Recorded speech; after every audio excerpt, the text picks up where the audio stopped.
ನಮ್ಮ ಜಿಲ್ಲೆಗೆ ಬಂದು ಸ್ವಲ್ಪ ದಿನನೇ ಆದರೂ ತಮ್ಮ ಸಂಶೋಧನಾತ್ಮಕ ವರದಿಗಳ ಮೂಲಕ ತುಂಬಾ ಆಪ್ತರಾಗಿದ್ದವರು.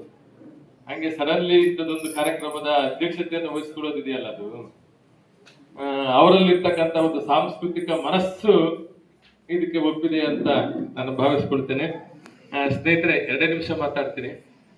ಎಲ್ಲರೂ ಬಂದಿದ್ದಕ್ಕೆ ನಿಮ್ಮೆಲ್ಲರಿಗೂ ತುಂಬ ಹೃದಯದ ಧನ್ಯವಾದಗಳನ್ನು ಹೇಳ್ತೀನಿ. ನಾನು ಬಹಳ ಜನ ಸ್ನೇಹಿತರು ಬಂದಿದ್ದೀರಿ. ನಮ್ಮ ರವಿ ಶಿವಮೊಗ್ಗದಿಂದ ಬಂದಿದ್ದಾನೆ, ಆಪ್ತ ಸ್ನೇಹಿತ. 1-2 ದಿನ ಮಾತು ಬಿಟ್ಟಿದ್ದೆ ಹಂಗಾಗಿ ಅದು ತೊಂದರೆ ಕೂಡ ಬಂದಿದ್ದಾನೆ. ನನ್ನ ಆಪ್ತ ಗೆಳೆಯ ಶಿವಲಿಂಗಪ್ಪ ಸರ್ ಸ್ವಲ್ಪ ಬ್ಯುಸಿ ಆಗಿದ್ದಾರೆ. ಅವರು ನಮ್ಮ ಸಂಘಟನೆ ಜೊತೆಯಲ್ಲಿ ಸಂಘಟನೆ ಮಾಡಿದವರು. ನನಗೆ ನಾನು ಹೋದ್ರಿಂದ ನಾನು ಶಿವಾನಂದಯ್ಯ ಮಾಸ್ಟರ್ ಡಿಗ್ರಿ ಕ್ಲಾಸ್ ಮಾಡಿಸಿಬಿಡು ಇವನ್ನೆಲ್ಲ ನೋಡ್ತವಲ್ಲ. ಹಾಗಾಗಿ ಇಂಥದ್ದೊಂದು ಈ ರೀತಿ ನಮ್ಮ ಆಪ್ತರನ್ನ ನೋಡ್ದಂಗೆಲ್ಲ ವಯಸ್ಸುಗಳು ತುಂಬಾ ಅಂದ್ರೆ ಕುಂದಲ್ಲ, ತುಂಬಾ ಕ್ರಿಯಾಶೀಲವಾಗ್ತದೆ. ಅಂಥದ್ದೊಂದು ಕಾರ್ಯಕ್ರಮವನ್ನ ನಮ್ಮ ಗೆಳೆಯ ಗೋವಿಂದಪ್ಪ, ಮಹೇಶ್ ಬಾಬು ಮತ್ತು ನಮ್ಮ ವೀರೇಂದ್ರ, ಓಂಕಾರ ಇವರೆಲ್ಲ ಸೇರ್ಕೊಂಡು 3 ದಿನ ಹಿಂಚೆನೆ ಗೋವಿಂದಪ್ಪ ಇಲ್ಲ ಸರ್ ನಾವು ಮಾಡ್ತೀವಿ ಅಂತ ಹೇಳಿದ್ರು. ಲಾಸ್ಟ್ ವೀಕ್ ಏನ್ ಷಣ್ಮುಖ ಅವ್ರ ಕಾರ್ಯಕ್ರಮನ ಅಷ್ಟೇ ಸಡನ್ಲಿ ಆಗಿ ಮಾಡಿದ್ವಿ. ತುಂಬಾ ಚೆನ್ನಾಗಾಗಿತ್ತು, ಒಳ್ಳೆ ಮೆಸೇಜ್ ಹೋಗಿತ್ತು ಸೊಸೈಟಿಗೆ. ಇದು ನಮ್ಮ ಗೋವಿಂದಪ್ಪನ ಅತೀ ಆಶಾದಾಯಕವಾದ ಕನಸು. ಇಲ್ಲ ಸರ್ ನಾನು ಮಾಡ್ತೀನಿ, ನೀವು ಒಪ್ಪಿಗೆ ಕೊಡ್ರಿ, ಮತ್ತೆ ಉದ್ಘಾಟಕರಿಗೆ ಒಬ್ಬರನ್ನು ಒಪ್ಪಿಸ್ರಿ, ಇನ್ನು ಉಳಿಕೆ ನನ್ನ ಜವಾಬ್ದಾರಿ ಬಿಡ್ರಿ. ಬಂದ್ರು, ಕಾಲೇಜಿಗೆ ಬರೋರು, ಕುತ್ಕೊಂಬರು, ಹೋಗೋರು. ನಾನಲ್ಲಿ ಬ್ಯುಸಿ. ಒಂದ್ಸರಿ ವೀರೇಂದ್ರ ಅವರು ಕೇಳದೆ ಹೋಗಿದ್ರು. ನಾನು ಹೋಗ್ತೇಣ ಅಂತಾನೆ ಹೇಳಿರ್ಲಿಲ್ಲ, ನನ್ಗೆ ಅಷ್ಟು ಬ್ಯುಸಿ ಇದ್ದೆ. ಆದ್ರೆ ಅವರ ಆತ್ಮವಿಶ್ವಾಸ ಮತ್ತು ಆತ್ಮಸ್ಥೈರ್ಯ ಇದೆಯಲ್ಲ, ಅದಕ್ಕೆ ಇವತ್ತು ಈ ಕಾರ್ಯಕ್ರಮ ಅವರಿಗೆ ಯಶಸ್ಸನ್ನ ಕೊಟ್ಟಿದೆ ಅಂತ ನಾನು ಭಾವಿಸ್ಕೊಳ್ತೇನೆ. ಗೋವಿಂದಪ್ಪನವರು ಬಹಳ ಒಳ್ಳೆ ಆಶಯ ಮಾತುಗಳನ್ನು ಹಾಡಿದರು. ನನಗೆ ಆ ಮಾತುಗಳು ಕೇಳಿದಂಗೆಲ್ಲ ಒಂದು ರೀತಿ ಖುಷಿ ಅನಿಸ್ತದೆ. ಆತನೊಳಗೆ ಇಂಥದ್ದೊಂದು ಕ್ರಿಯಾಶೀಲತೆ ಮತ್ತು ಸಂಘಟನಾ ಮೈಂಡ್ ಇದೆ. ಆತ ಏನ್ ಅಂದ್ಕೊಳ್ತಾನೆ, ಸ್ಲೋನೇ ಆಗಿರ್ಬೋದು, ತುಂಬಾ ಸಕ್ಸಸ್ ಆಗ್ತದೆ. ಅಂತಹ ಒಂದು ಆಲೋಚನೆಯಲ್ಲಿ ನಡೀತಾ ಇದ್ದಾರೆ. ಅವ್ರಿನ್ನೂ ಹೆಚ್ಚು ನಡೀಲಿ. ನಮ್ಮ ಉಜ್ಜಿನ ಸರ್ ಹೇಳಿದ್ರಲ್ಲ, ಅಂಥದ್ದು ಯಾವುದು ಕನಸು ಬಿದ್ದಿಲ್ಲ ಸರ್ ಚುನಾವಣೆ. ಬಟ್ ಅನೇಕ ಜನ ನೀವು ಹೇಳಿದಾಗ ಬಹಳ ಜನ ಹೇಳಿದ್ದಾರೆ. 20 ವರ್ಷ ಒಂದೇ ಕಾಲೇಜಲ್ಲಿ ನಾನು ಪಾಠ ಮಾಡಿದ್ರೇನೆ ಸಹಜವಾಗಿ ಹೆಸರು ಜನಪ್ರಿಯ ಆಗಿದೆ. ವೇದಿಕೆಯಲ್ಲಿ ಭಾಷಣ ಮಾಡಿದ್ವಿ, ಬೆಳಗ್ಗೆ ಪೇಪರ್ ಅಲ್ಲಿ ಬಂದಿದ್ವಿ, ಹೆಸರು ಜನಪ್ರಿಯ ಆಗಿದೆ. ಅಷ್ಟು ಬಿಟ್ರೆ ಬೇರೆ ಅಂತದ್ದಿಲ್ಲ. ನನಗೆ ಓದೋದಿಷ್ಟ, ಬರೆಯೋದಿಷ್ಟ, ಸಂಶೋಧನೆ ಮಾಡೋದಿಷ್ಟ. ಅದನ್ನೇ ನಾನು ಮುಂದುವರಿಸ್ತೀನಿ.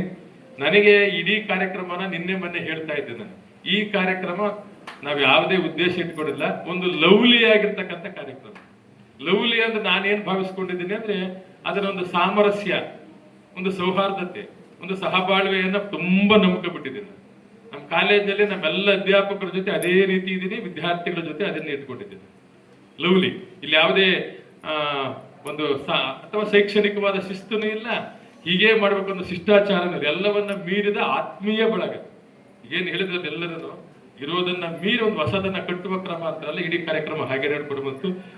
ತುಂಬಾ ವೈವಿಧ್ಯವಾದ ಮಾತುಗಳನ್ನು ಹಾಡಿದ್ರೆ, ವಿಶೇಷವಾಗಿ ನಮ್ಮ ನಟರಾಜ್ ಪೂಜಾರ್ ಸರ್ ನನ್ನನ್ನ ನಾನು ಅವಧೂತರ ಬಗ್ಗೆ ಕೆಲಸ ಮಾಡಿದ್ದೆ, ಆದ್ರೆ ಈ ತತ್ವಪದಗಳ ಬಗ್ಗೆ ನನ್ನ ಜೊತೆಲಿ ಕರ್ಕೊಂಡು ಹೋದ್ರಲ್ಲ, ನಾನು ಅವ್ರ ಬಗ್ಗೆ 2 ಸಾಲ ಬರೆದಿದ್ದೆ. ಅದನ್ನ ಅವ್ರ ಪುಸ್ತಕದಲ್ಲಿ ಹೊಡೆದಾಕಿದ್ರು.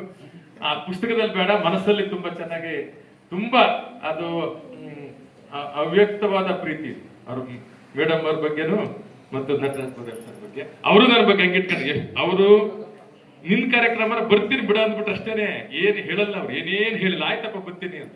ಸರ್ ಅಂದ್ರೆ ನನ್ನಲ್ಲಿ ಅದು ಒತ್ತಾಯದ ಗುಣ ಇದೆ, ನೀವು ಬರಲೇಬೇಕು ಅಂತ. ಆ ಒತ್ತಾಯದ ಗುಣವನ್ನ ಅವ್ರು ಪ್ರೀತಿ ಅಂತ ಸ್ವೀಕರಿಸ್ತಾರೆ ಹೊರತು ಅದನ್ನ ಹಠ ಅಂತ ಯಾರು ಸ್ವೀಕರಿಸಿಲ್ಲ. ತಾಳೆ ಸರ್ ಸುಸ್ತಾಗಿದ್ದಾರೆ ಕಾಣ್ತಾರೆ, ಸುಸ್ತೇನಾಗಿಲ್ಲ. ಯಾಕಾಗಿದ್ರೆ ಆ ಸುಸ್ತನ್ನು ಹೋಗ್ಲಾಡ್ಸೋದಕ್ಕೆ ನಿಮ್ಗೆಲ್ಲರಿಗೂ ಗೊತ್ತಿರೋ ಹಾಗೇನೆ ಈ ಸಾರಿ ಸಾಹಿತ್ಯ ಅಕಾಡೆಮಿಯ ಪ್ರಶಸ್ತಿ ಬಂದಿದೆ. ಇದು ನಮ್ಮ ಜಿಲ್ಲೆಯ ಹೆಮ್ಮೆ. ಆ ಪ್ರಶಸ್ತಿ ಅನೌನ್ಸ್ ಆದ್ಮೇಲೆ ಮೊಟ್ಟ ಮೊದಲ ವೇದಿಕೆಯಲ್ಲಿ ಕೂತಿರೋ ಕಾರ್ಯಕ್ರಮ ಇದು. ಇವೆಲ್ಲ ಏನಾಗ್ತವೆ ಅಂದ್ರೆ, ನಮ್ಮಲ್ಲಿರ್ತಕ್ಕಂತಹ ಯಾವುದೋ ಒಂದು ಒಂಟಿತನವನ್ನಾದ್ರೂ ಹೋಗ್ಲಾಡಿಸ್ತವೆ, ಅಥವಾ ಬೇಸರವನ್ನು ಹೋಗ್ಲಾಡಿಸ್ತವೆ. ಇವೆಲ್ಲ ಈ ಜಿಗುಪ್ಸೆಗಳನ್ನು ಹೋಗ್ಲಾಡಿಸ್ತವೆ ಇಂಥ ಕಾರ್ಯಕ್ರಮಗಳು. ಹಾಗಾಗಿ ಇಲ್ಲಿ ಮಾತನಾಡಿರ್ತಕ್ಕಂಥ ನಮ್ಮ ಲೋಕೇಶ್ ಸರ್, ನಮ್ಮ ಕಾಲೇಜು ಬರೋಕ್ಕೆ ಅಂದ್ರೆ ನಿವೃತ್ತಿ ಆದ್ಮೇಲೆ ಹಿಂಜರಿತಾ ಇದ್ರು. ಇಲ್ಲ, ಈಗ ನಾನು ಕರೆದ ತಕ್ಷಣ ಬರ್ತಾರೆ. ನನ್ನ ಕರೆಯಲ್ಲಿ ಆ ರೀತಿಯ ಒಂದು ಆತ್ಮೀಯತೆ ಇರ್ತದೆ. ಮಮತೆಯ ಕರೆಯೋಲೆ ಅಂತೀವಲ್ಲ, ಮೊದಲು ಮದುವೆ ಕಾರ್ಡ್ ಬರೋದು, ಮದುವೆಯ ಮಮತೆ ಕರೆಯೋಲೆ. ಹಾಗಾಗಿ ನಾನು ಕರೆದೆ ಅಂದ್ರೆ ರಫೆ, ನನ್ನ ಮಾತು ರಫ್ ಇರ್ತದೆ. ಲೋಕೇಶ್ ಸರ್ ಅಂತ ತುಂಬಾ ಚೆನ್ನಾಗಿ ಅವರು ನಿವೃತ್ತಿ ಆಗೋ ದಿನ ಅವ್ರು ಹೇಳ್ತಾರೆ ಅಂದ್ಕೊಂಡೆ. ನಾನು ಮೋಸ್ಟ್ಲಿ ಅವ್ರಿಗೆ ನಾನು ಎಂದೂ ಒತ್ತಿಲ್ಲ, ಅಷ್ಟು ಹತ್ತು ಬಿಟ್ಟಿದ್ದೀನಿ ನಾನು ವೇದಿಕೆ ಮೇಲೆ. ಅಂದ್ರೆ ಅಟ್ಯಾಚ್ಮೆಂಟ್ಸ್ ನಾವು ಹಂಗಿದ್ದಾವೆ. ಮಾತು ರಫ್ ಅಂತ ಆದ್ರೂ ಸಹ ನನ್ನ ಹುಡುಗರು ಟೈಗರ್ ಅಂತಾರೆ. ನನ್ನ ಪಿ ಜಿ ಸ್ಟೂಡೆಂಟ್ಸ್ಗಳಲ್ಲಿ ಇದ್ದದಲ್ಲ ಟೈಗರ್, ಎಲ್ಲ ಹಿಂದೆ ಕೂತ ಟೈಗರ್ ಅಂತಾರೆ. ಹಂಗಿದ್ರೆ ಮಾತ್ರ ಒಂದು ವ್ಯವಸ್ಥೆಯನ್ನ ಅಚ್ಚುಕಟ್ಟಾಗಿ ಕಟ್ಟಕ್ ಸಾಧ್ಯ, ಇಲ್ಲದ್ರೆ ಕಟ್ಟಕ್ಕಾಗಲ್ಲ. ನಮ್ಮ ಕಾಲೇಜಲ್ಲಿ ನಮ್ಮ ಅಧ್ಯಾಪಕರು ಕೂತಿದ್ದಾರೆ, ತುಂಬಾ ಪಾಸಿಟಿವ್ ತಗೊಂಡಿದ್ದಾರೆ ನನ್ನ ಮಾತುಗಳನ್ನ ಮತ್ತು ನನ್ನ ಸ್ಟೈಲನ್ನ. ಹಾಗಾಗಿ ಇದೆಲ್ಲ ಕಾರ್ಯಕ್ರಮಗಳು ಆಗುಮಾಗದಿದೆಯಲ್ಲ, ಅವು ನಮ್ಮ ನಡೆ ಮತ್ತು ನುಡಿ ಚೆನ್ನಾಗಿದ್ದಾಗ ಮಾತ್ರ ಸಾಧ್ಯ. ನಾನು ಹೇಳೋದೊಂದು, ನಾನು ಮಾಡೋದೊಂದಾದ್ರೆ ನಾನು ಹೇಳೋದಿಷ್ಟೇ. ಪ್ರಾಮಾಣಿಕತೆಯನ್ನು ತುಂಬಾ ನಂಬ್ಕೊಂಡಿದ್ದೀನಿ. ನಾನು ವ್ಯವಸ್ಥೆನ ಪ್ರಶ್ನೆ ಮಾಡೋದನ್ನು ನಂಬ್ಕೊಂಡಿದ್ದೀನಿ, ಪ್ರಾಮಾಣಿಕವಾಗಿರೋದನ್ನು ಪ್ರತಿಪಾದನೆ ಮಾಡ್ತೀನಿ. ಹಾಗೆ ನಾನು ಇದೀನಿ. ಹಾಗಾಗಿ ಈ ಕಾರ್ಯಕ್ರಮಕ್ಕೆ ನಾನು ಆಕ್ಚುಲಿ ಗೋವಿಂದಪ್ಪ ಯಾಕಂದ್ರೆ ಪಯಣ ಅಂತ ಏನಿಟ್ಟು ಗೊತ್ತಿಲ್ದಂಗೆನೆ ಇವರೆಲ್ಲ ನಮ್ಮ ಓಂಕಾರೇಶು ಮತ್ತು ಮಹೇಶ್ ಬಾಬು ಎಲ್ಲ ಸೇರ್ಕೊಂಡು ಅವ್ರ ನಡೆ ನುಡಿ ಅಂತ ಪದ ಹಾಕಿರೋದು. ಅವರು ಬೇರೆ ಹೆಸರು ಇದಕ್ಕೆ. ಇನ್ವಿಟೇಷನ್ ಕಾರ್ಡು ಪ್ರಿಂಟ್ ಆದಾಗ ನೋಡಿದ್ನ ನಡೆ ನುಡಿ ಅಂತ, ಅದಕ್ಕೆ ಬೇರೆ ಟೈಟ್ಲ್ ಕೊಟ್ಟಿದ್ರು. ಅದ್ಯಾಕೋ ಅಪ್ರಸ್ತುತ ಅನಿಸ್ತು. ಬಹಳ ಮುಖ್ಯವಾದ, ಯಾಕಂದ್ರೆ ನಾನು ಮಾಡಿದ ಕೆಲಸಕ್ಕೂ ಇವತ್ತು ಮಾತಾಡಿರ್ತಕ್ಕಂಥ ಎಲ್ಲ ನನ್ನ ಸ್ನೇಹಿತರ ಮಾತುಗಳು ತುಂಬಾ ಆಪ್ತವಾಗಿದ್ದು. ಹಾಗಾಗಿ ನಡೆ ಮತ್ತು ನುಡಿಯಲ್ಲಿ ಸಾಮರಸ್ಯ ಇರಬೇಕು ಅಂತ ನಾನು ಹೇಳ್ತಿದ್ದೆ ಮಕ್ಕಳಿಗೆ. ನೀವು ಯಾವ್ದು ಓದ್ತಿರಲ್ಲ, ಇಲ್ಲ ವಚನ ಸಾಹಿತ್ಯ ಓದ್ಕೊಡ್ರಿ, ನಿಮ್ ಬದುಕು ಅರ್ಥ ಆಗ್ತದೆ, ನಿಮ್ ಸ್ಟ್ರೆಂತ್ ಅರ್ಥ ಆಗ್ತದೆ, ನಿಮ್ಗೊಂದು ಐಡೆಂಟಿಟಿ ಬರ್ತದೆ ಅಂತ. ನಾನು ವಚನ ಸಾಹಿತ್ಯವನ್ನ ತುಂಬಾ ಚೆನ್ನಾಗಿ ಓದ್ಕೊಂಡಿದ್ದೀನಿ, ಅರ್ಥ ಮಾಡ್ಕೊಂಡಿದ್ದೀನಿ. ಹಾಗೆ ನಡೆಯೋದಿಕ್ ಮಾತ್ರ ಸಾಧ್ಯ, ಇಲ್ಲಾಂದ್ರೆ ಸಾಧ್ಯ ಇಲ್ಲ. ಅಂಥದ್ದೊಂದು ತತ್ವ ಸಿದ್ಧಾಂತಗಳು ನಮ್ಮಲ್ಲಿ ಇಲ್ಲ ಅಂದ್ರೆ ನಾವು ಬೆಳೆಯಕ್ಕಾಗಲ್ಲ. ನಾವೇನಾದ್ರೂ ಬೆಳಿತೀವಿ ಅಂದ್ರೆ ನಾವು ನಂಬ್ಕೊಂಡ್ರೆ ತತ್ವ ಸಿದ್ಧಾಂತಗಳು. ಆ ತತ್ವ ಸಿದ್ಧಾಂತಗಳು ನನ್ನ ವೃತ್ತಿಯಲ್ಲೂ ಇದಾವೆ, ನನ್ನ ಬದುಕಿನಲ್ಲಿ ಇದಾವೆ. ನಮ್ಮ ಮನೆಯವ್ರು ಬಂದಿದ್ದಾರೆ, ಅವ್ರು ಬರಲ್ಲ ಇಂಥವಕ್ಕೆಲ್ಲ. ನಾನು ಭಾಷಣ ಒಂದು 2-3 ಅಷ್ಟೇ ಕೇಳಿದ್ದಾರೆ ಅವರಷ್ಟೇ. ಬಟ್ ಓದ್ತಾರೆ, ಅವರು ಜಾಬಲ್ಲಿ ಇದ್ರು, ಓದ್ತಾರೆ. ಆ ಪುಸ್ತಕದ ಪ್ರೀತಿ ಇದೆ, ಮನೇಲಿ ಓದ್ತಾರೆ ನನ್ನ ಪುಸ್ತಕಗಳನ್ನ. ನನ್ನೆಲ್ಲ ಕೆಲಸಗಳಿಗೆ ಸಪೋರ್ಟ್ ಆಗಿರ್ತಾರೆ.